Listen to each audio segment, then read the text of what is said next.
Ciencia versus política. Birx y Fauci describen cómo fue la lucha con la Casa Blanca de Trump en la respuesta a la pandemia. Deborah Birx, ex coordinadora del equipo de respuesta al coronavirus de la Casa Blanca de Trump, afirma que al expresidente le daban gráficos que no habían sido elaborados por ella. Fauci dijo que empezó a preocuparse cuando el exmandatario se rodeó de personas que le decían cosas sin ningún sentido científico. Dos de las caras que más se vieron en las pantallas de la televisión el año pasado han sido la de la doctora Deborah Birx, ex coordinadora del grupo de trabajo sobre el coronavirus en la administración Trump, y la del doctor Anthony Fauci, director del Instituto Nacional de Alergia y Enfermedades Infecciosas, quien formaba parte del mismo grupo. Este fin de semana, Birx y Fauci concedieron entrevistas por separado en las que hablaron sobre los retos y las condiciones en las que debieron trabajar con la Casa Blanca de Trump en la respuesta contra la pandemia, cuando muchas veces la ciencia se vio enfrentada a la política.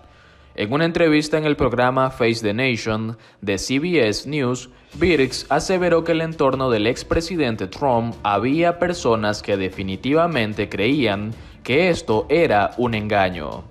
Creo que porque la información era confusa al principio. Vieron que la gente se contagiaba de COVID y estaba bien. Y luego nos hicieron hablar de lo grave que es la enfermedad y de cómo podría causar estas increíbles muertes, agregó Birx. Según la doctora, Trump apreció la gravedad de la pandemia en marzo del año pasado, pero dijo que el presidente recibía información por canales diferentes al del equipo que ella encabezaba. Vi que el presidente presentaba gráficos que yo nunca hice. Alguien de dentro estaba creando un conjunto paralelo de datos y gráficos que se mostraban al presidente, describió. Me llevó un tiempo después de llegar a la Casa Blanca eliminar todos los datos auxiliares que estaban llegando, señaló. Birx afirma que fue censurada por la administración Trump y que desearía haber sido más franca. Insistió en que su papel no era político. Pensé que podía ser útil, que es la única razón por la que voy y hago algo, dijo, cuando las palabras de Trump descarrilan los esfuerzos. En opinión de Birx, el lenguaje al que muchas veces recurría el expresidente pudo haber jugado un papel importante en el descarrilamiento de la respuesta a la pandemia.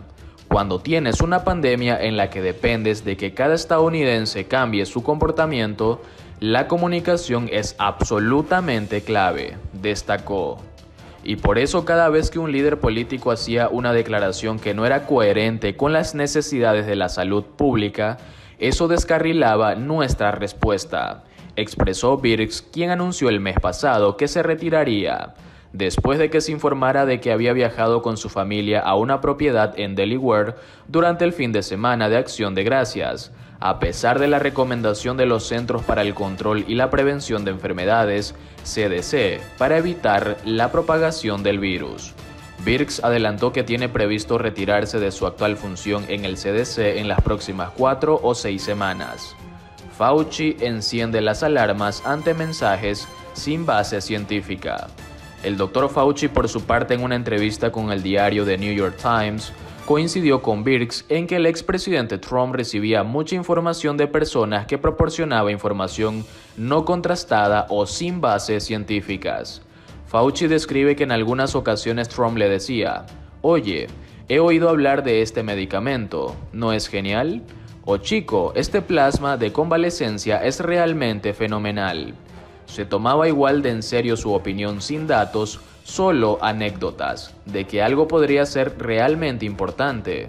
No era solo la hidroxicloroquina, sino una variedad de enfoques de tipo médico alternativo.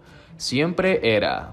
Me llamó un tipo, un amigo mío de bla bla bla. Fue entonces cuando mi ansiedad comenzó a aumentar, aseguró Fauci al Times. El experto afirma que su inquietud fue aún más cuando percibió que la respuesta del gobierno a la pandemia no iba en la dirección correcta, al darle peso a situaciones anecdóticas, minimizar el impacto y con gente alrededor del presidente que le decían cosas sin ningún sentido científico, del tipo... Esto es un brote o las enfermedades infecciosas siguen su propio curso a menos que se haga algo para intervenir. Y entonces Trump se levantaba y empezaba a hablar de el coronavirus se va a ir, es mágico, va a desaparecer. Fue el momento en que se hicieron evidentes las diferencias entre el exmandatario y el experto. No es que me complazca contradecir al presidente de Estados Unidos, tengo un gran respeto por el cargo, pero tomé la decisión de que tenía que hacerlo. De lo contrario estaría comprometiendo mi propia integridad y dando un falso mensaje al mundo. Si no hablaba sería casi una aprobación tácita de lo que estaba diciendo, estaba bien. Las amenazas a él y a su familia. A medida que las diferencias entre Trump y Fauci se fueron haciendo más evidentes, el experto iba ganando el odio de millones de seguidores del entonces presidente que coreaban en sus mitines de campaña, despide a Fauci. Pero lo que más le preocupó, según dijo al Times, fueron las amenazas directas a su esposa y sus hijos. Sabían dónde trabajaban mis hijos, dónde vivían. Las amenazas llegaban directamente a los teléfonos de mis hijos, directamente a sus casas. ¿Cómo diablos consiguieron esa información estos imbéciles? Y había conversaciones en internet, la gente hablaba entre sí amenazando diciendo, oye, tenemos que deshacernos de este tipo, ¿qué vamos a hacer con él? Está perjudicando las posibilidades del presidente, ya sabes, este tipo de locura de la derecha, comentó. Fauci contó que una vez recibió en su despacho una carta y al abrirla saltó polvo blanco que cayó directamente en su pecho y cara. El equipo de seguridad que estaba presente examinó el material que resultó ser benigno. Pero fue aterrador, mi esposa y mis hijos estaban más perturbados que yo. Lo miré con cierto fatalismo. Tenía que ser una de tres cosas, un engaño o anthrax, lo que significaba que tendría que tomar cipro durante un mes o ricina, con lo que estaría muerto, así que adiós, contó. Por otro lado, Joe Biden restableció las restricciones por el coronavirus a los viajes desde Brasil, Reino Unido y Europa y sumó a Sudáfrica. He determinado que es en interés del país adoptar una acción que restrinja y suspenda la entrada a los Estados Unidos de los no ciudadanos, indica el mandatario en el texto. La medida entrará en vigor el martes. El presidente de Estados Unidos, Joe Biden, restableció el lunes la prohibición de entrada al país a los viajeros procedentes de la Unión Europea, el Reino Unido y Brasil, como parte de su esfuerzo contra la pandemia del coronavirus, informaron este domingo medios locales. El mandatario también incluyó a Sudáfrica en la lista, considerando que es en ese país donde se descubrió otra cepa del COVID-19, además de aquellas localizadas en el Reino Unido y España, que es más contagiosa que la original.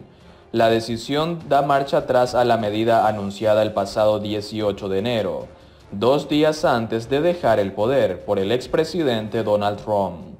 La mayor parte de la medida entrará en vigor el martes 26, cuando hubiera quedado sin efecto. La prohibición a los pasajeros provenientes de Sudáfrica, en tanto, aplicará a partir del sábado. En una entrevista televisiva, el principal infectólogo del gobierno estadounidense, Anthony Fauci, halagó la decisión de incluir al país africano en la lista, diciendo que la cepa del COVID-19 detectada allí es preocupante. Es claramente más diferente y peligrosa que la del Reino Unido, expresó. Esta última variante no ha sido detectada en los Estados Unidos. No es el caso de la británica. He determinado que es en interés del país adoptar una acción que restrinja y suspenda la entrada a los Estados Unidos como inmigrantes o no inmigrantes de los no ciudadanos que hayan estado físicamente presentes en la zona Schengen, el Reino Unido, excluyendo los territorios fuera de Europa, la República de Irlanda y la República de Sudáfrica, dice el mandatario en el texto, que excluye a los nacionales del país.